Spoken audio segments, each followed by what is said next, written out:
Dinner's ready, Eliza called from the kitchen. I smiled, setting aside my laptop. Smells good already. What masterpiece is it tonight? She poked her head out with a grin. Just pasta. Don't expect magic every night. To me, it's always magic, I said, walking over to kiss her cheek. Her laugh was soft, almost shy, and for a moment, I believed that was all I needed, her laugh. Her warmth at the table, I twirled the pasta around my fork. Daniel said we should plan another trip together. He wants to head to the lake house again. Eliza's fork paused midair. Daniel's always planning things.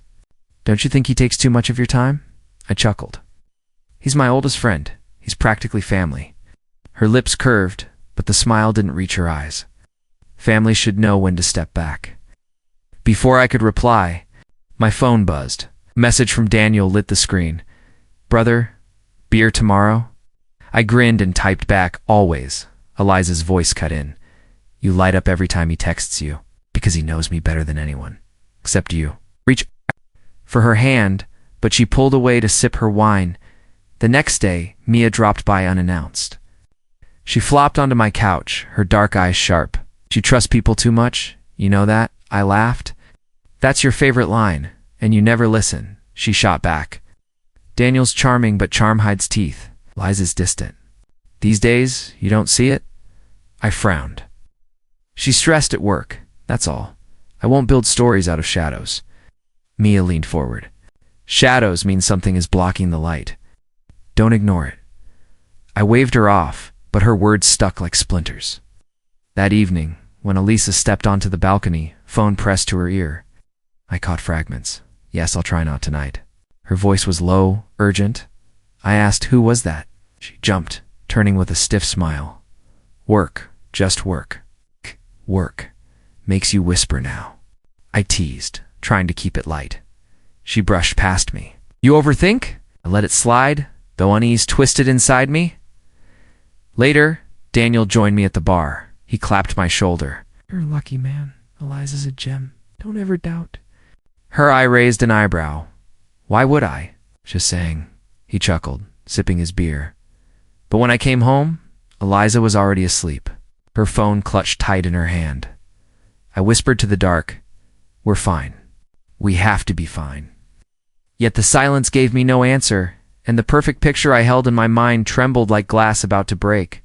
The apartment was too quiet when I stepped inside. I set my keys down and called out, Eliza, you home? Number side? Answer, my chest tightened. Something felt wrong, heavier than the usual silence. I moved down the hall, the faint murmur of voices pulling me closer to the bedroom. I froze at the door. A muffled laugh, her laugh reached me. Then Daniel's voice, my hand trembled on the handle.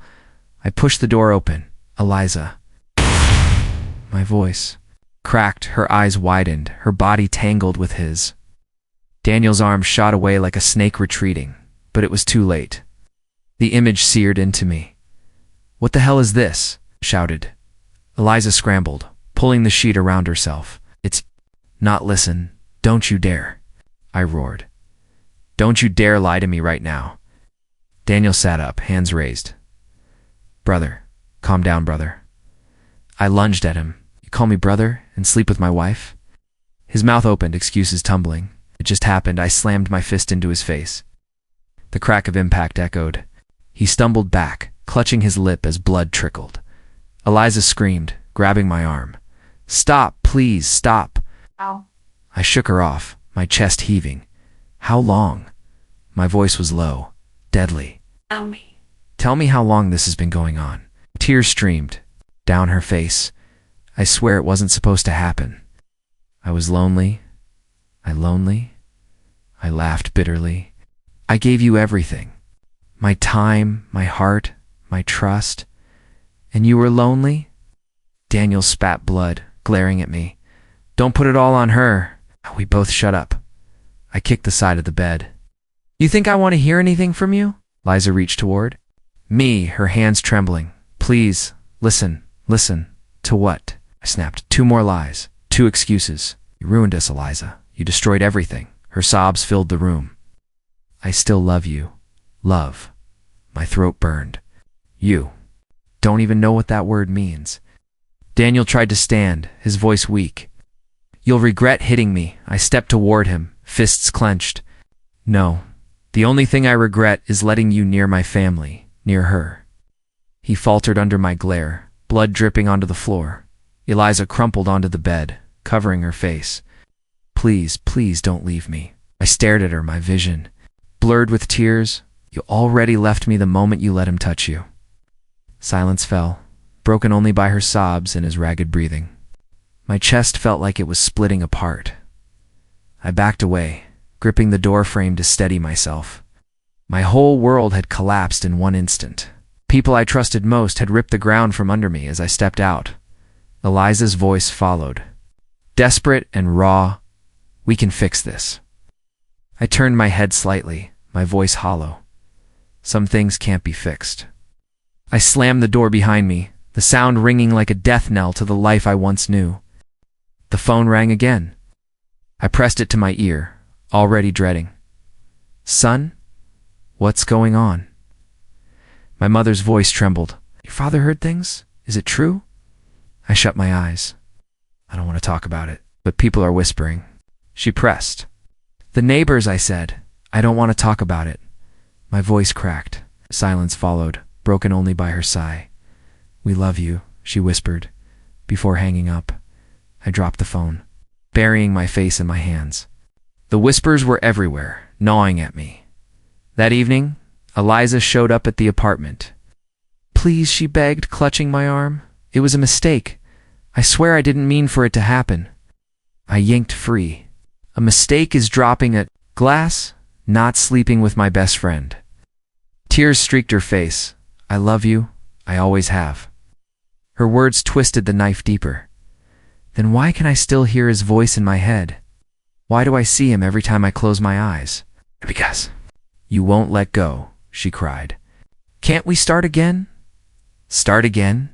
I laughed bitterly. Every kiss would taste like betrayal. Every hug would feel like a lie. She fell silent, staring at me like I was already gone. Later, Mia stormed in, slamming the door. You look like hell. Feel worse, I muttered. She sat across from me, eyes fierce. Don't crumble now. That's what they expect. I shook my head. I can't stop replaying it. Over and over I see them together. Her voice softened, then turned the memory into fire. Burn the weakness out of you. I still love her, I whispered. The words tasted like ash. Mia leaned forward. Love isn't supposed to destroy you. If it does, it isn't love anymore. I rubbed my temples. What am I supposed to do? Pretend it never happened? Crawl back to her? No, she said firmly. You walk away. You hold your head high, even if it kills you inside. Her conviction cut through my fog, but pain still clung like chains. That night, lying in the dark, Eliza's sobs echoed in my ears. Daniel's smug voice taunted me, and the betrayal replayed endlessly. I pressed a pillow to my face, screaming into it until my throat burned.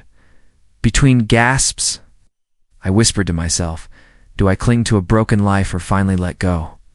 The question hung in the silence, heavy as my own heartbeat. Eliza stood in the doorway. As I dragged the suitcase across the floor, You're really leaving? Her voice cracked. Yes, I said flatly, zipping the bag. Her tears spilled fast. Don't do this. Think about us. Think about everything we built. I turned, anger burning in my chest. Everything we built? You burned it down yourself. It was one mistake, she sobbed. One. Can't we fix it? I laughed bitterly. A mistake is forgetting an anniversary. Didn't forget you chose. You chose him. She gripped my arm desperately.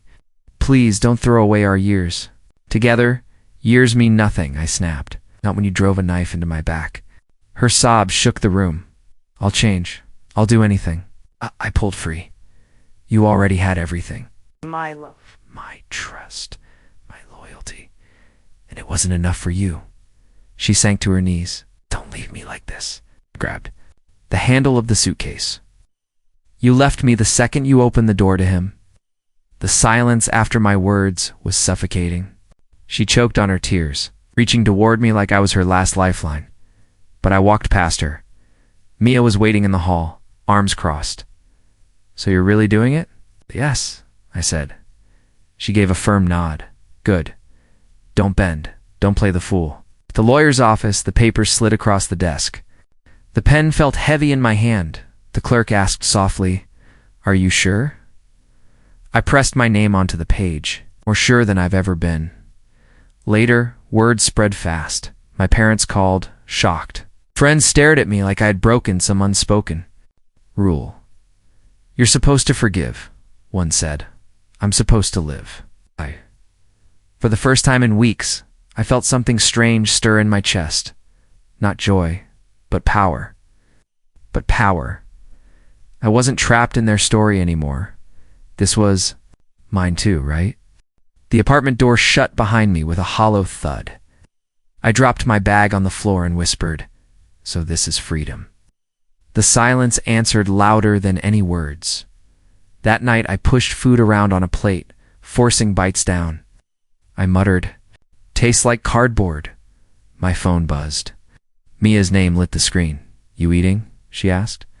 "Trying," I said. "It feels pointless when every bite reminds me of her cooking." "And stop comparing," Mia snapped. "Want it out?" "Now own it," I sighed. "You make it sound easy." "No one said easy," she replied. "But better than staying chained to betrayal." Later, lying in bed, I stared at the ceiling. Her face appeared in the shadows. "Why do I still miss you?" I whispered. Sleep never came. At work, I caught two colleagues whispering. Their eyes darted to me. "You have something to say?" I asked coldly. They shook their heads and scattered. Back at my desk, Mia texted, "Hold your head high. Let them choke on their gossip." I typed back, "I'm trying." The nights grew longer. I found myself reaching for a pen, scrawling words in a notebook. Day 1 without her, I wrote, "Silence louder than screams." The next page, "I hate that I miss her. I hate that I don't hate her enough." Writing became the only time I breathed. I poured anger, grief, questions, all of it onto paper. One evening, Mia stopped by. She flipped through the pages. "You're bleeding onto these lines." "Better than bleeding inside," I said. She nodded. "Good. Keep writing. Let the pain serve you instead of owning you." For the first time in weeks, I felt a spark, small but real. Maybe words could hold me together where love had torn me apart. I was sipping coffee when Mia called. "You heard about Daniel?" she asked, her tone sharp. "What now?" I muttered, bracing myself. His fiancée dumped him. Apparently someone tipped her off about the affair. A bitter laugh escaped me. "Guess honesty finally found him." Mia chuckled. Karma's clock always strikes. At work later, a colleague leaned over my desk. "You know Daniel? Word is, he lost the promotion. Management says they can't trust him." "Surprising," I said flatly, though inside I felt a strange rush. That night my phone buzzed with a voicemail. Liza's voice cracked through the speaker. "Please, just listen." I made a mistake. I regret everything. I deleted it without finishing. The next day, another message came. "I can't go anywhere without people whispering. They look at me like I'm dirt. I don't know how to fix this." I slammed the phone down. "You made your bed," I whispered. When Mia visited, I told her. "She won't stop calling." I said. "Block her," Mia replied. "You don't owe her comfort." But part of MI stopped, rubbing my temples.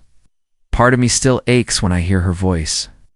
"That ache is just habit," Mia said firmly. "Not love." Don't confuse the two. Days turned into weeks. Rumors spread like wildfire. Daniel avoided eye contact in meetings, shoulders slumped. While whispers followed him down every hall, a colleague leaned close to me in the break room. "Funny how the golden boy fell, huh?" "Funny," I echoed, though my chest tightened. "Eliza, try it again this time. I miss you. Please don't erase me." I stared at the screen until the words blurred. "You erased yourself," I muttered, deleting them. Mia called that night. "Still holding strong? Mostly? But hearing them fall apart, it doesn't heal me like I thought." "Karma doesn't heal," she said gently. It just balances the scales. Healing is your job. I leaned back against the wall, eyes closed. Then why does it feel so empty? Because you still love her, Mia whispered, and that's the cruelest part. Justice doesn't erase love. Silence stretched between us. Finally I said, but it gives me strength, enough to keep moving. Mia's voice softened. Then keep moving. That's all that matters. I hung up, staring at the city lights outside my window. Daniel's fall, Eliza's disgrace, they were proof that betrayal carries its own punishment. Yet inside, I still carried scars no one could see. But I was learning. Answered call, every deleted message, every rumor I refused to chase, I felt the weight shift. I wasn't powerless anymore. I whispered to the empty room. Karma did its part. Oh, it's my turn. Mia cornered me one evening as I sat buried in paperwork. You need to stop living like a ghost, she said. I'm working, I muttered. You're hiding, she countered. Come to the gathering tomorrow. You might actually breathe. For once, I sighed. I'll be the divorce guy everyone whispers about. Or, she said with a smirk, you'll just be my brother enjoying a night out. Reluctantly, I agreed. At the event, laughter filled the room. I stood awkwardly near the snack table until Mia dragged me toward a small group. This is Anna, she said, nudging me. Anna smiled warmly. So you're the brother Mia brags about. I chuckled nervously. Parts? Only the good ones, Anna replied. Though I'd love to hear the bad. Her tone wasn't probing. It was light, genuine. Later, as the crowd buzzed around us, she asked quietly, You don't like parties, do you? Not lately, I admitted. Feels like everyone's watching. They're too busy with themselves, she said, handing me a glass of water. Trust me, no one's tallying your scars. I blinked. Scars? She met my eyes steadily. The ones you try so hard to hide. For a moment I couldn't speak. Then I muttered, You notice too much. Maybe, she said with a shrug. But I don't judge. The honesty in her voice caught me off guard. That night Mia asked, Well, she different, I admitted. Different how? She doesn't look at me like I'm broken. Mia smiled knowingly. It's because you're not. In the days that followed, I threw myself into rebuilding. I joined a gym, cooked actual meals instead of instant noodles, and reconnected with old friends. One afternoon, while jogging, I found myself laughing with a colleague I hadn't spoken to in years. It felt strange and good. Later Anna texted, Hope today wasn't too draining. You looked more relaxed. I stared at the message, smiling despite myself. When we met for coffee, she leaned forward. So tell me, what do you actually want now? I hesitated. Peace, and maybe a chance to live without bitterness. That's a good start, she said softly. I nodded, realizing her smile carried no shadows, no hidden edges. It wasn't love at first sight, but it was real. That night Mia called, You sound lighter. I think I said slowly, I'm finally letting go. Good, she whispered, because you deserve more than revenge. You deserve rebirth. I hung up. I felt something shift inside me. For the first time, I wasn't chained to the past. I wasn't defined by betrayal. I was rising, piece by piece, from the ashes. The knock came late at night. I opened the door, and Frozy Liza stood there, drenched from the rain, eyes swollen. Please, she whispered, can I come in? I stepped aside silently. She entered, clutching her coat, like it was the last thing holding her together. Eliza, I said flatly, why are you here? Her lips trembled. Because I have nowhere else. Don, he left me. He said I was a burden. I thought he loved me, but he only used me. I crossed my arms, and you thought I'd save you. I thought you'd understand, she cried. We're always the one who cared. It's the only one who truly loved me. I shook my head slowly. I did, and you threw it away. She stepped closer, voice breaking. I was wrong. I was selfish. I regret everything. Please just give me one more chance. Her tears fell, but they no longer pierced me like before. Eliza, I said firmly. The man who would have forgiven you died the night I found you. With him, you chose betrayal. That choice destroyed us. She sobbed, reaching for my hand. Don't say that. We can fix it, I pulled back. No, you don't get to rewrite the ending. Now you lie in it. For a long moment, silence filled the room, broken only by her weeping. Then she whispered, "So that's it?" "That's it," I said. "I'm not your safety net. Not anymore." She wiped her face, turned toward the door, and staggered into the storm. I stood there, watching her disappear into the night. For once, I felt no pity, no anger, only closure. Later, I heard whispers. Daniel had drowned in debts, abandoned by friends, consumed by loneliness. Eliza drifted in shame, shadows clinging to her every step. Their downfall was complete. And for the first time, I felt free. Anna poured me a cup of tea and smiled. "You look lighter today. What's different?"